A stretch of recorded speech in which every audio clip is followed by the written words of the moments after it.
Awesome, awesome. Welcome everyone. Thank you for joining us. My name is Lauren Lewis. Welcome to the Virtual College Exploration for all North Carolina and South Carolina students, sponsored by the Carolina Association of College Registrars and Admissions Officers and StriveScan. A few housekeeping announcements before I turn it over to our lovely panelists. You guys can use the Q&A button at any point in time during this webinar. Your camera and microphone are turned off, so our presenters cannot see or hear you. This is just one of the many different sessions hosted by StriveScan and CACRAO, so please feel free to sign up for as many as you can attend at CACRAO, CACRAO.org. And like this session and other sessions, they are being recorded. So if you can't make this session or other sessions, again, all can be found within a week of the recorded time on our website, CACRAO, CACRAO.org. Now, I'd like to turn it over to our lovely presenters. Okay, good morning, y'all, or afternoon, excuse me. Thanks for hopping on today. We're gonna go ahead and get started to talk about the benefits of a public one research university.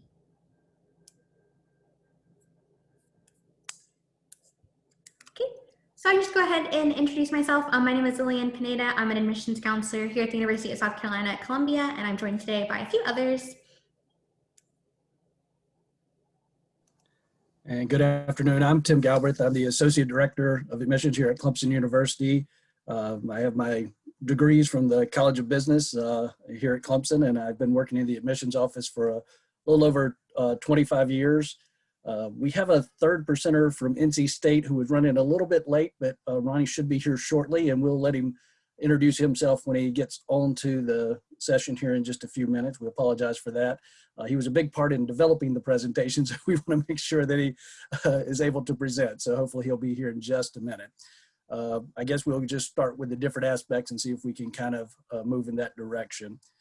These are just some quick facts about our university that you kind of see with the enrollment and the size, and you'll notice we're all considered large universities with our undergraduate enrollment being over 20,000, and there are schools out there with over 60 and 70,000 students, all that part of it. So when you're talking about a large public research university, we come in a little bit different shapes and sizes, but all of us seem to have a fairly significant undergraduate population.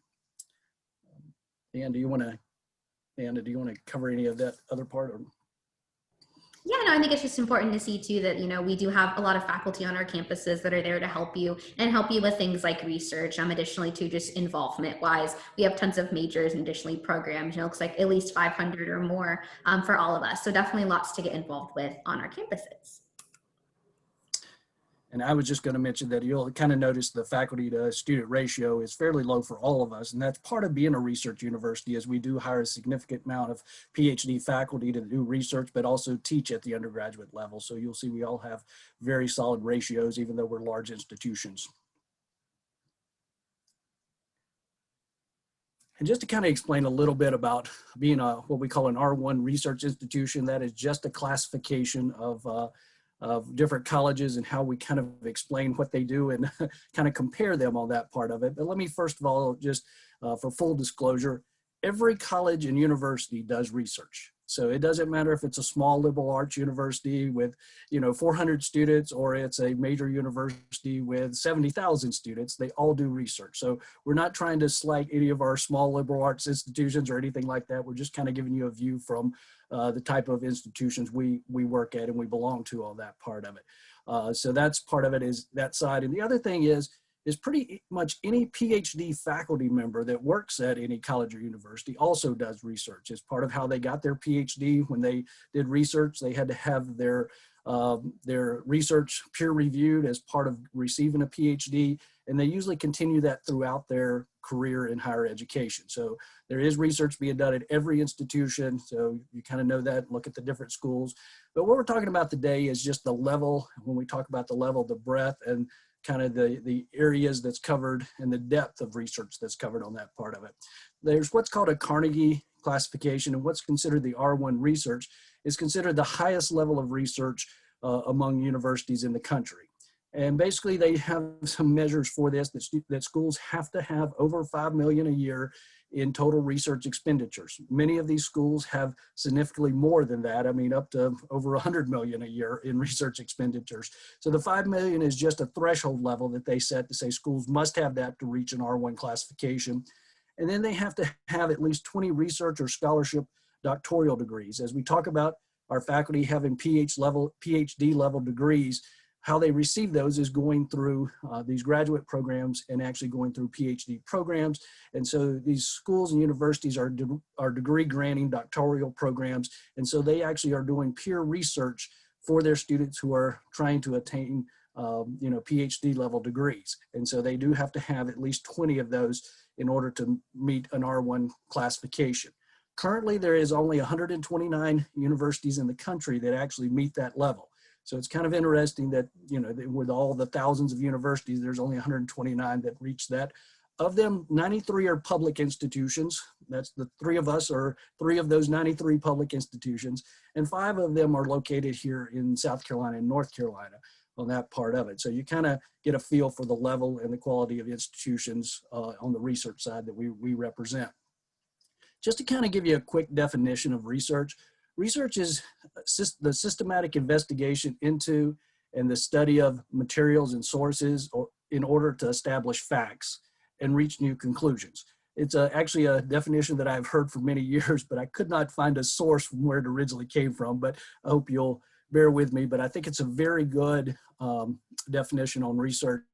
And because what a lot of people don't understand is there is a lot of information out there. If you love Google and you love social media and those type of things, and you are wanting to find more information about an issue, what you'll find is you'll find a lot of information out on the internet about different topics and subject matters. Well, not everything that out there is true. A lot of it is. Not everything out there has actually been researched or proven to be what we'd say is key facts in certain areas. And so what researchers do is they look and say, what's in the public knowledge? What's in the research knowledge? What do we know is actually established facts and truth? And they try to narrow down what is that truth that is understood in research, and then basically come up with the conclusions or how that can actually be used.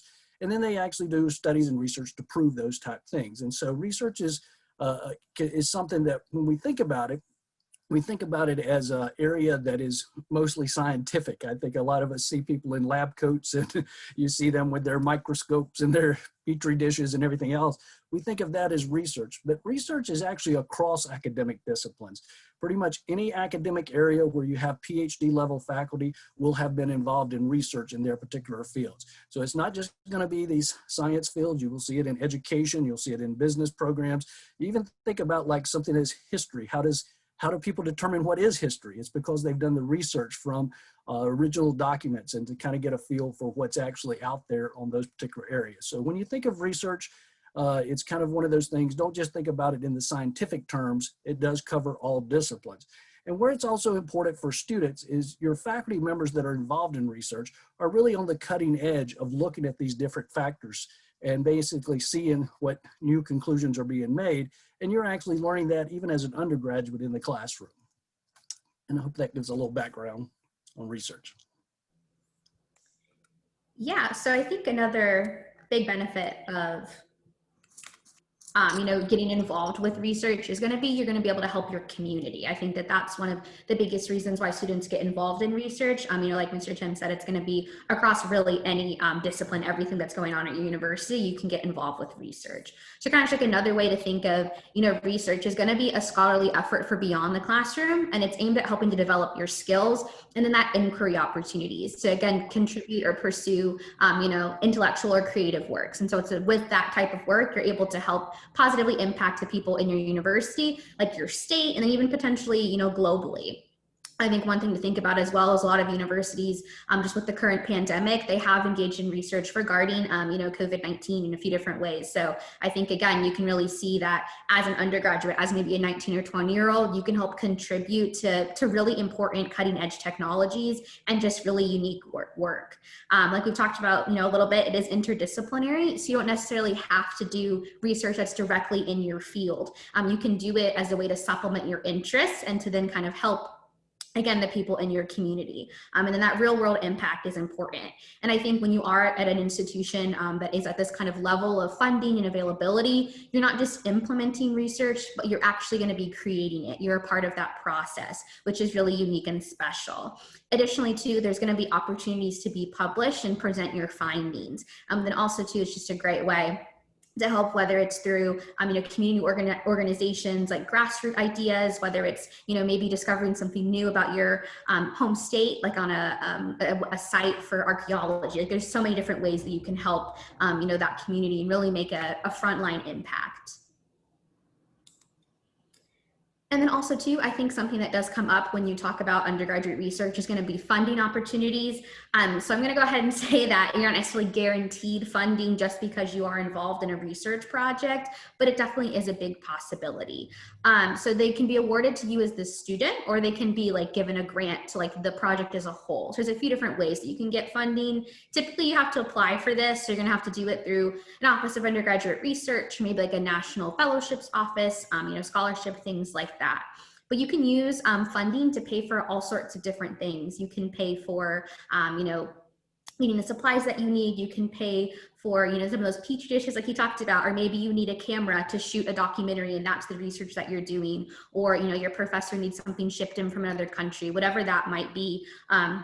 Is really important. You can also use it for travel. So if you're doing research abroad, I know that's something that some students like to get involved with. So you can use it to help pay for those travel expenses. Or if you're maybe going to go present on your project somewhere, you could potentially use it for that. So there's really just tons of ways that you can use this funding as well. Additionally, with that, I'd like to mention that you can create your own research projects and apply for funding for them, or you can get on a project that faculty is already working on. So you can, apply to be able to be a research assistant with them, or you can create a project with other students. There's like so many different ways to make this happen and to really get involved. Additionally, most institutions are going to have a breakdown of like exactly what kind of funding they have, who can apply for it, where does it come from, and those sorts of things. They typically are also going to have like stats on exactly, how much funding they give out each year. And additionally too, I know, like we said, all of our institutions do have at least that 5 million. So it's definitely something to take a look at, is to see how you can get paid for the really awesome work that you're doing, or how you can, get the funding available to make your dreams kind of a reality. And again, make that impact no matter what discipline you're in.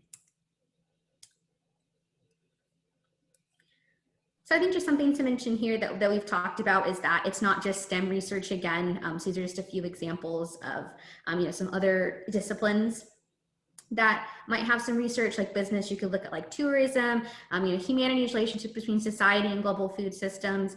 I know personally, when I was an undergraduate student, I did a research project on volunteerism, kind of how that affects countries in Southeast Asia. So I actually traveled over there and I was able to make a documentary about it and interview.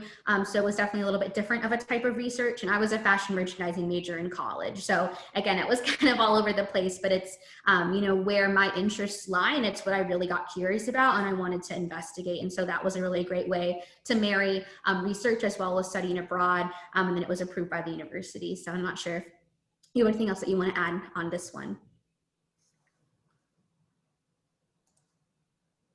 I think that's very good. And I think that's kind of the point I was trying to make earlier about almost any discipline, whether it's, education, business, humanities, social sciences, all of these have areas of research that students can get involved in. It's areas of interest that they want to, continue to learn about and kind of be on the cutting edge for. So I think that's very solid. As far as the pathways, I will say this is a little bit of Ronnie's screen, so he probably had more depth on this than I would have, but let me see if I can kind of cover this kind of quickly. One of the things that we find as far as students that are going to pursue undergraduate research, we actually kind of survey our students at Clemson when they get to their senior year and sort of ask what they're doing, and also if they've had employment or admitted to graduate school. And we find between 20 and 25% of our students, while they're still in college, have already been in undergraduate work, have already been admitted to graduate schools. And so one of the cool things about this is, as you're applying to graduate schools, already having some level of research is actually helpful to you. And as you can kind of see, it kind of sets you apart from your peers. So your peers who don't have that experience are probably a little bit at a disadvantage when they're applying to graduate schools, but it also can kind of showcase the work that you've already done on that part of it. We've talked about this. You can do some research in almost every discipline. So students, Clemson, I know specifically has different areas for all of our students to have an opportunity to do some undergraduate research if they choose. And then if you're applying to any type of professional schools, having backgrounds in almost any of these areas will be helpful because they give a little bit more of showing not only your experience in the area, but also kind of your passion for the area. If you're willing to put in the extra time to do research and to kind of get involved in this, and you're usually working in conjunction with other groups and teams, it does show a work ethic and a passion for that particular area. And I know all professional schools interview students, and so when they're being interviewed, being able to talk about some of these things you've been involved in is actually helpful during the application process to these graduate schools. Just like with medical school, law school, veterinary school, these would all be areas where having your background, they know all the students are smart, but they also are interested in what you have actually done both inside and outside the classroom. Another thing is as you're applying to professional schools or graduate schools, having letters of recommendation or things along that line from faculty and staff that know your work, that can actually go into more detail about it is very important. And so these connections with these research projects, I know all of our research projects for undergraduates have a faculty, at least one faculty mentor, a lot of times more than one. And so you actually build those connections and they actually know you even more as a person or even more than just a student in their class because you're working with them in specific research areas. So these actually build those connections and can help you later on. Also, they may be doing research in an area that you want to do research in. And so it gives them an idea of what level of researcher you might be, your commitment level and those type things too. So it does help you even with those what I call those things that are not as formal, but they know that you have those type of backgrounds, especially if they're researching an area that you may want to do later on. And lastly is the tangible results. So you actually get results from research. Many of our students actually publish on it. They actually get reviewed on it. We actually try to publish our what we call creative inquiry for all the ones that are completed every year that gives a background of what was actually done and research to the teams that actually were involved in it. So all of our students have something that they're able to show as tangible results during their time as with undergraduate research.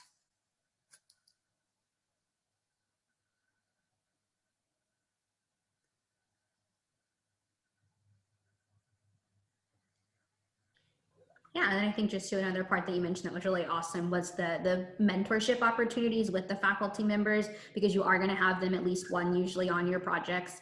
And I think that's a really great way to foster those relationships, and then they can potentially help you later. You can learn so much from them, and they can really just be someone that can be a mentor for you, like both in and outside of the classroom. So I think now we're just going to move a little bit more onto some more specifics about our undergraduate research opportunities for each institution.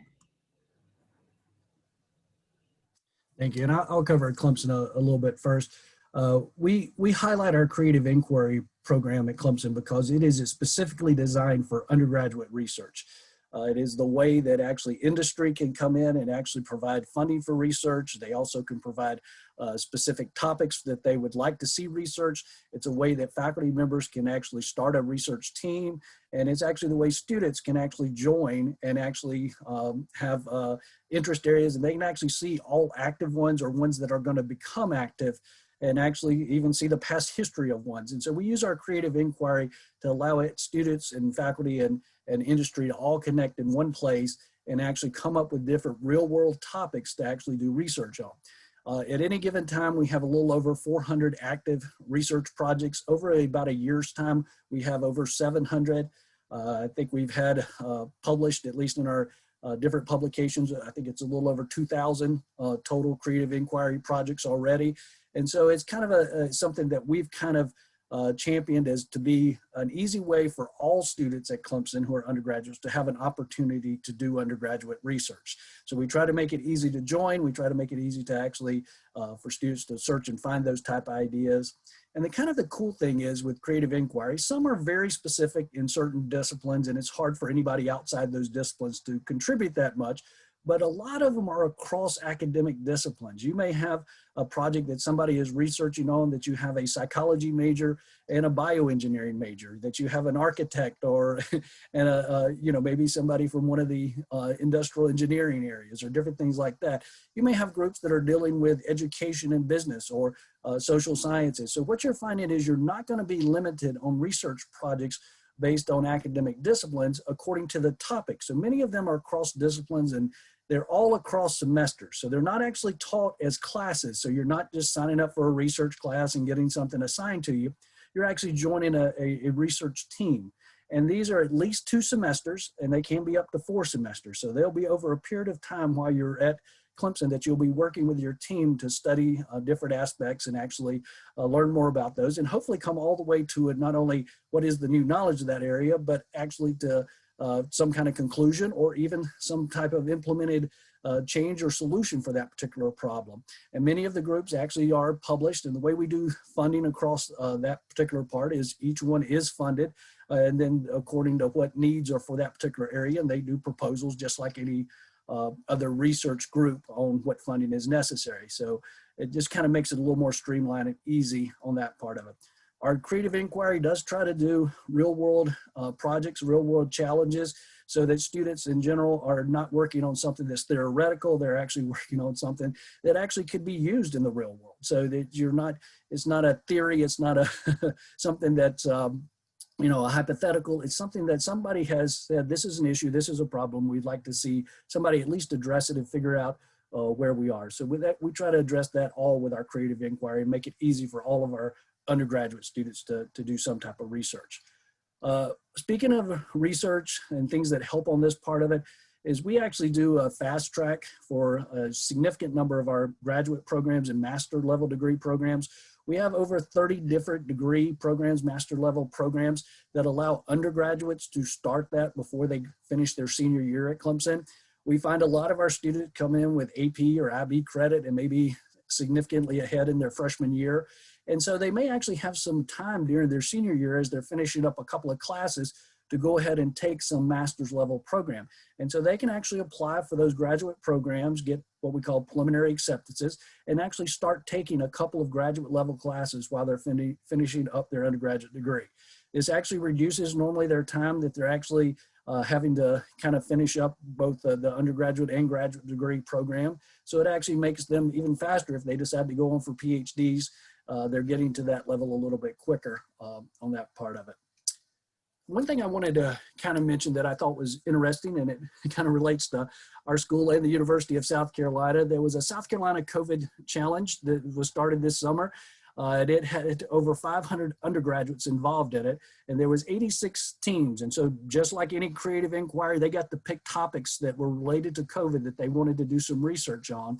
And I just thought it was a good example. The winning team actually came up with a new test for a new rapid test that would give you on-site detection. It was a saliva test. And so it was kind of interesting to see all these teams. And there was actually several ones that were noted in August that actually had significant research, and they actually had several teams that won different awards for their research. But it was just kind of interesting that the team that won was specifically on the testing, which we think of in the science fields. But what I thought was really cool about it is the team was made up both of Clemson and South Carolina undergraduates. It was not just students at our school, it was 2 schools working together as a team. And then they also, I think at least I know there was 5 different majors that were covered from the 2 teams that had the winning research area. So what you're kind of seeing is that background of camaraderie that comes together, working across not just disciplines, but across colleges and universities to actually come up with something that actually solves a real world problem and makes people's lives better. And that's what research should do in the end. A couple of things I'll kind of mention that's not quite as related to undergraduates. We do actually have services at Clemson as students come up and researchers come up with things that might get patented or might be turned into some type of entrepreneur system. We actually have a foundation group that works with those students and faculty to actually, kind of patent those particular areas and work on actually getting those into industry and out to the real world in what we'd say is in a reasonable amount of time on that part of it. So there's lots of ways that the research can help you and actually all the way through from undergraduate through graduate level programs.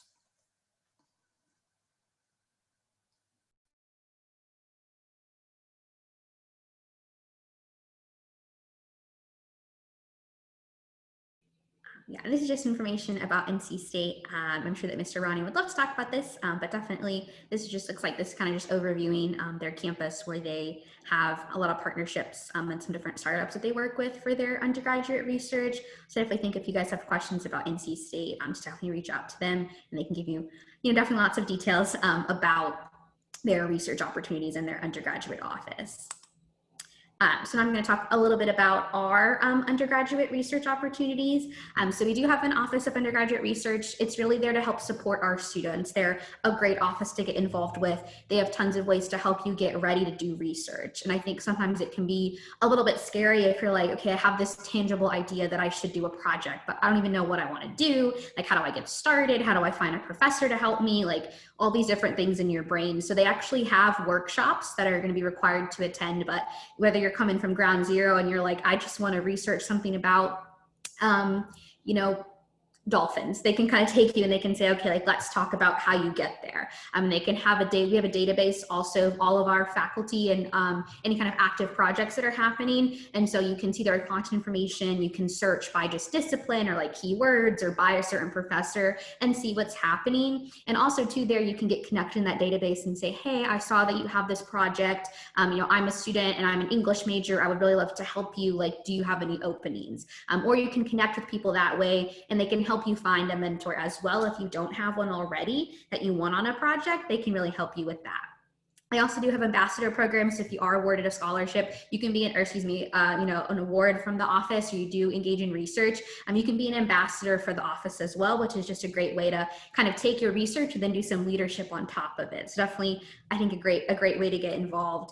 And just in general, our Office of Research, it is a division of the Office of the Vice President for Research, and it's been established in 2004 by one of our past presidents to centralize the source for all undergraduates. So they really want it to be one direct office where you can get together, ask all of your questions, find the support, and kind of get engaged with the programs and activities. And it really was, part of our former president Pacidi's plan to really buff up our program and really get it more accessible and easier for students to get involved with. And then also too, this is a system-wide service. So if any students did attend a USC system campus, you can still get involved with our research as well. I do want to go over super quickly. Kind of our biggest awards that students can get as far as funding goes is going to be through our Magellan Awards. So there's different levels for these. You would have to apply, but they go from like scholarships to mini grants. They also have travel grants, like a bunch of different options there for you. And some of them are going to just be any student can apply for, but a few are going to be kind of specific to certain student populations. So if you live in a certain community, if you're an honors college, if you're a first-gen student, all kinds of those different programs. And so it's a great way to kind of see that we're trying to offer resources to students at every level and kind of from all over different backgrounds to, again, help get you excited, no matter what your major is or your discipline or your interest, that we can help you kind of get started there. Additionally, like we kind of talked about before, is you can definitely showcase the work that you've done. So we do have something called Discover USC, which is going to be a event where you can showcase your work, whether it's an oral presentation, on a poster, if you have a video, kind of whatever the way that you want to show off what you've learned and what you've researched, you can present it there. We also do have a research journal called CACRAO, and so any student that has completed a project with us is able to publish it there in this journal. And so you can have other people read your work, you can read what other students have been doing, and that's a really great thing to set you apart as well if you're looking for jobs or professional schools, is to show that you've been published in a research journal.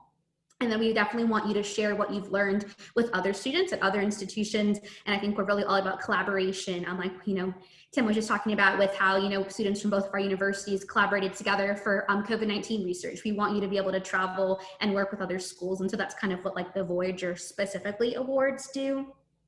I do also want to mention too that you are able to get course credit for research. So if that's something that you're incorporating into your curriculum, it's not necessarily going to be required for most programs, but you can actually get course credit for the research that you're doing. So that's a way to wove it in. And I think too, especially if you are maybe coming in with a lot of AP or IB credit as well, you can use this as the way to receive academic credit for the work that you're doing as well.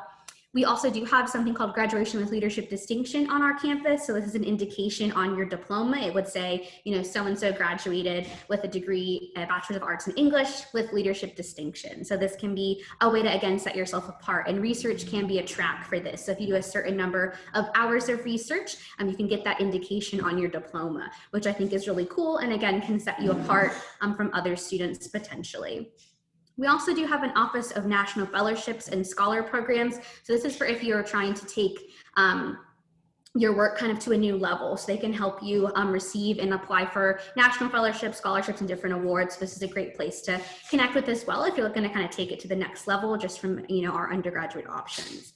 And then we also do have lots of partnerships for research. Like I mentioned before, we do work with different universities within the USC system. We also do have some specific offices with like our office on campus. Like we have partnerships with the TRIO office, which is for first generation college students. Also, you know, with the College of Arts and Sciences, the engineering computing, and there also is a provost experiential learning committee. So they have a specific initiative there to get students and kind of out and working within the community as well, you know, from the leadership level at our institution. Also too, I know, but I wanted to mention as well that we are in the top 10% of patent producing universities in the United States. So again, if you are looking to kind of create that, you know, a patent or a new invention with your research, you know, we can definitely help you do that. You know, that might be more of a graduate level thing as well, but again, it can be something that we can give you the opportunity to get to. So definitely another great ways to get involved. So now we can just talk a little bit about some of our admissions information. Yeah, I think we've all kind of covered a little bit on our general sessions for our schools, but we did want to kind of cover a little bit here today, and maybe you'll have some questions specifically about our institutions and admissions. I think you'll kind of see we're Clemson, we don't actually have an early action program. We actually do it just through a priority deadline of December 1st. Ask for students to have their file complete with any type of information as far as updated transcripts, if there's submitting test scores, to actually have those in before the end of December. And also to get considered for any type of need-based aid. We do ask that you have that in to us by January 2nd, so right there before as the holiday ends for the beginning of the year. And that way, that's our dates to get everything complete. I think all three schools are on the Common App and the Coalition app. And Clemson and South Carolina both have their own individual applications too, but we try to just give you multiple ways that you can submit the application. So if you're applying to other schools, the Common App and the Coalition are good options. I think we both tried to streamline our own institutional applications to make it a little bit quicker. So if you're not planning on applying to all those other schools and you're just interested in our areas, our own institutional apps may be a little bit faster on that part of it. You can kind of just see from this screen, we're all test optional. And I think it's the first year we've been test optional. And I want to say, I think it may be the first year all three of us have been test optional. So hopefully that doesn't delay our decisions too much, but we are all working through that.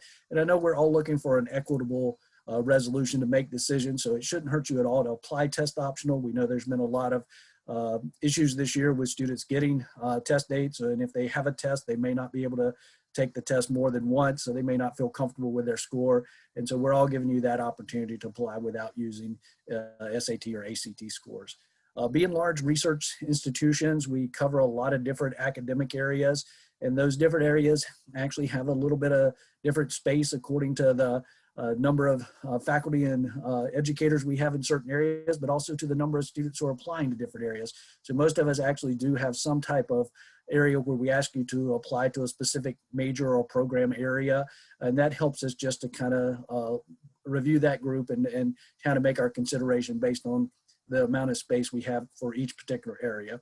Being large universities, we actually have a significant amount of space in most areas. So that major doesn't usually play a huge part in our decisions, but it can come into play in certain secondary areas. I know at Clemson, one of our areas that always comes into play is our nursing degree. We are a school that admits directly to nursing, so we actually probably admit a little bit tougher on the freshman year, but then you don't actually have to reapply when you get to your practical courses in your sophomore or junior year.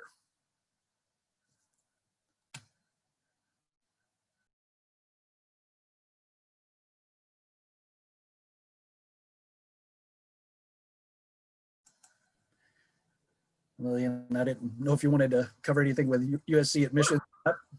Okay, Yeah, for sure. So we also have the early action, the regular decision timeline. So our early action is non-binding. If you apply by that date, you're not committing to come to Carolina. You're just kind of going to show that early intent.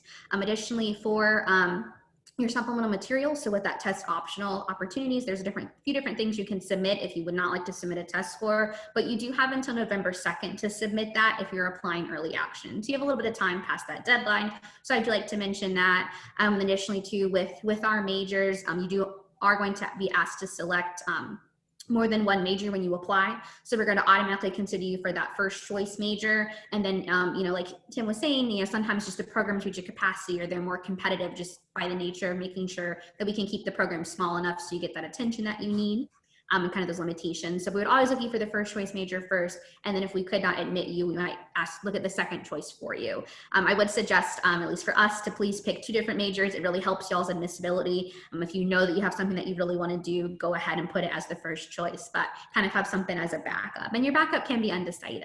So I just kind of like to mention that because it can be confusing. It's not like a double major or anything. I think some students ask about that. And then, some programs that typically kind of, do reach that capacity sometimes, they're going to also be our nursing program and then also things within our business school. But yeah, kind of move on a little bit to the end, y'all. Well, that's kind of what we have for our presentation. Thank you so much for tuning in with us today. If you do have any questions, feel free to use this Q&A. It looks like some people have been putting questions in there, but if anything does come up after this session, feel free to reach out to us. We would love to chat with you about that, but I guess we can kind of see what's going on here. So it does look like there's a question about Palmetto Fellows. So we will still need test scores if you're using them to apply for, this is a South Carolina State Scholarship. So if any of you guys are South Carolina residents and you qualify for state awards like Palmetto Fellows or Life, you're still gonna have to send us a test score. You don't have to necessarily use it in the admissions process, but if you're using that test score to meet the requirement, I would assume it's the same for Clemson, but you do have to send us an official score like in the spring if you ultimately enroll, because we will need that to award the scholarship. It's probably good Ronnie's not on now, since that's a South Carolina question. I was going to say, with Palmetto Fellows, the information about the test scores in Palmetto Fellows is part of the state law. And we do know that the Commission on Higher Education has trying to get some kind of proposal to the legislature, but there is a lot of other things in front of it with the legislator this year. So we hope to have some results to see if there's a change with the test score. But right now we are encouraging students, especially at Palmetto Fellows levels, to actually send in their test scores, because that's the only way, unless the law is changed, that you will not need those scores. And we're hopeful it'll get changed, but right now we're just waiting to see what happens with all the other priorities. Looks like some of the questions have been answered. One is about you graduated back in 2011 and wondering, do you need to provide any other information? Most of the time, if you've had a period of time where you've been out of school, we do like to see what you have been doing, if you've been working or, kind of what you've been involved in on that side of it. It just gives us more flexibility in our holistic reviews when we're making admissions decisions. We know not every student has exactly the same background when we're looking at reviews, and there is what we call a holistic component if you send that information to us.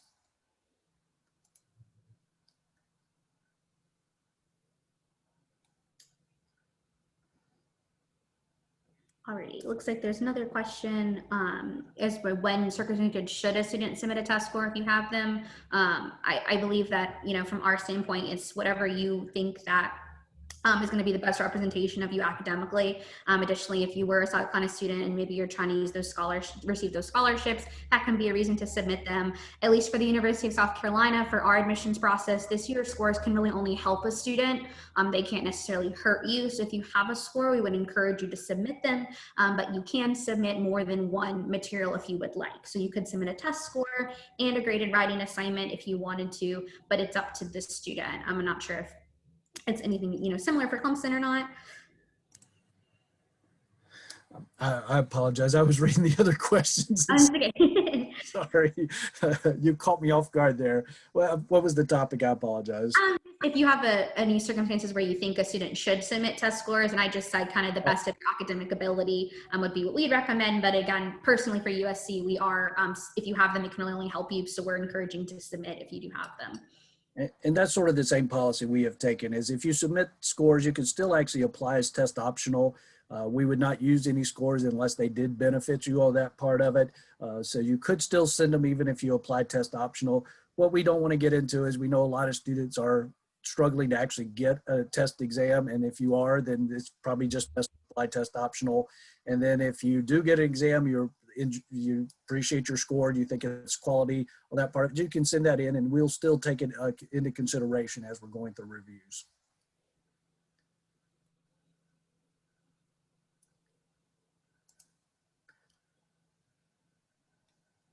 The question about the undergraduate students taught by graduate level research institutions. I know we have about, I think it's right around 90% of our courses are taught by faculty holding their highest level degree. And we have an architecture program. So in the architecture, that would be master's level because that's the highest terminal degree. But we also, throughout all of our classes, most of our classes are going to be taught by faculty holding their highest level degree. You will see a lot of things what we call lab or supplemental courses that are taught to within the areas, especially those lab type programs that may be taught by graduate students. And a lot of our students actually find, because graduate students actually are closer to undergraduates as far as age and when they've actually learned the material, many of them find that that's actually helpful to them when they have questions about certain components of the subject. Gotcha. And then there was a question about a list of minors that we offer. I know for U of SC, if you go on, if you just look up degrees, just apply to sc.edu and you look up the degrees, you can see if it's a minor, a master, a PhD, or a grad level. And then I would imagine that Clemson also has a list of their minors as well. So it definitely should be on the website. I'm not sure if someone running the chat can drop a link for us just so that student can follow it. That would be great.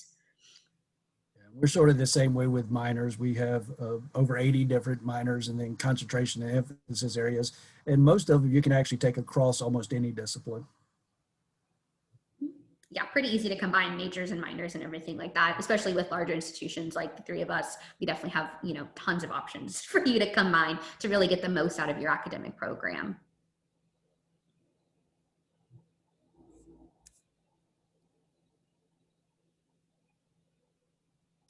And then work study is going to be a little bit different. So work study, there was a question about that, how it can be incorporated to research. So work study is going to be awarded by your FAFSA. So it's going to be need-based financial aid. It's going to be based on your parent or guardian's income information. So work study is not going to be actually awarded by an Office of Undergraduate Research. It's going to be awarded by the FAFSA. And so you didn't have to find on-campus employment to get paid your work study money. So that's a little bit different. There definitely could be a possibility to do research as your work and then have the work study be what you're paid out for that research that you're doing, but it's kind of going to be separate. And so if you are awarded a work study, I would definitely talk to the financial aid office at the institution to kind of see how they recommend applying for positions on campus. Or I know at USC, we do have some off-campus positions that you can also use work study for.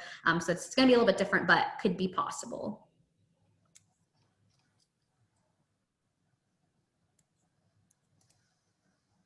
One of the questions is about medical research. I was going to say, at Clemson, we don't actually have a medical school. USC has a medical school, but our largest medical school is actually in Charleston, which is separate from both of our institutions. But we both have agreements with the MUSC in Charleston to help with research in certain areas.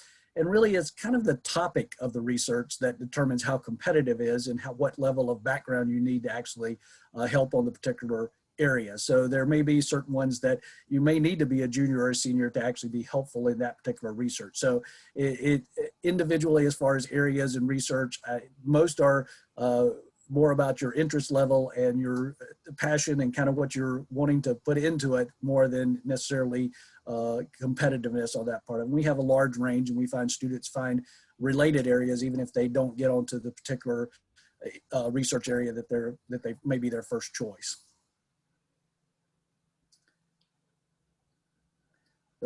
We're talking about, I know with tuition, I see the question there about, do we have any reciprocity? We do not at Clemson. Our state allows us what they call a 4% tuition discount for out-of-state students. We have taken that 4% and turned them into what we would call scholarship funds or gift aid.